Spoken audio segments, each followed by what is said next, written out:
Okay, in this section of real-time workflows, I'm going to take you through the CKM, which of course is the knob module on S6L. And we've got some new features in it that are particular to version 5.4, so I'm going to show you a couple of those. And just overall, I'm kind of surprised sometimes how many things you can do in the CKM that people don't actually realize you can do. So hopefully maybe you'll pick up a new tip or two here and can get to work on this. All right, so let me get the camera turned around and I'll take you through this. All right, let's work on this left-hand side of the console. We'll work on the first 8 channels here just to kind of demonstrate this. As you can see on this section of 8, I don't have any channels selected, right? So we're just in that kind of vertical channel strip mode on the console. That's the thing we can take great advantage of with S6L. We can work in a very analog workflow. So here we are, as you can see, on each of the channels we have 4 of the most commonly used input settings, right? We have gain, low pass frequency, high pass frequency, and pan, right? So we have that available to all the channels.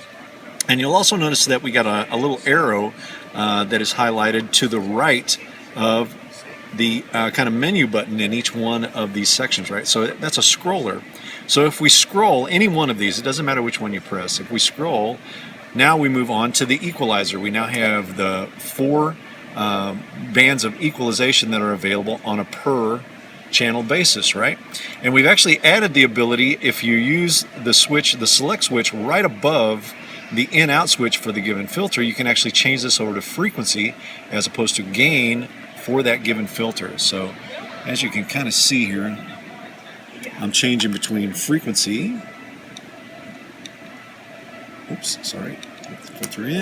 filter in, out, and then frequency or gain. Oh God, I got it backwards there.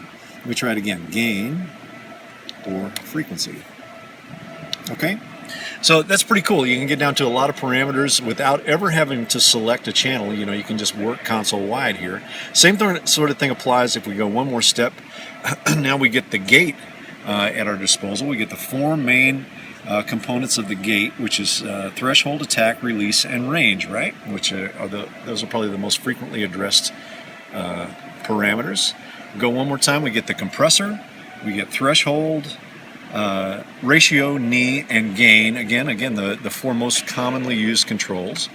Scroll over one more time, and now we start to get to our auxiliaries. And this is one of the changes that came in, I believe, in 5.4, where you can actually scroll and get to all of the auxiliaries that are available for this bank of channels, right? I can just keep scrolling, and I can get to any auxiliary. Now, I don't know that I would necessarily use this as the primary way to get to those auxiliaries, but it is the primary way to get to channel strip functionality. And the reason I kind of bring it to your attention is I want to get you used to thinking like this, because at some point in the development of the CKM, you're going to be able to make these choices on a per channel basis as opposed to a per bank basis. Right now we're doing it in sections of 8, but at some point you'll be able to do that on a per channel basis, where you get the most commonly used controls that you would need to address on a per channel basis at your disposal, so that you can get to them without ever having to select a channel, right? So it's going to be incredibly fast to get around on things, and just makes it for a really, really fluid mixing experience on the console.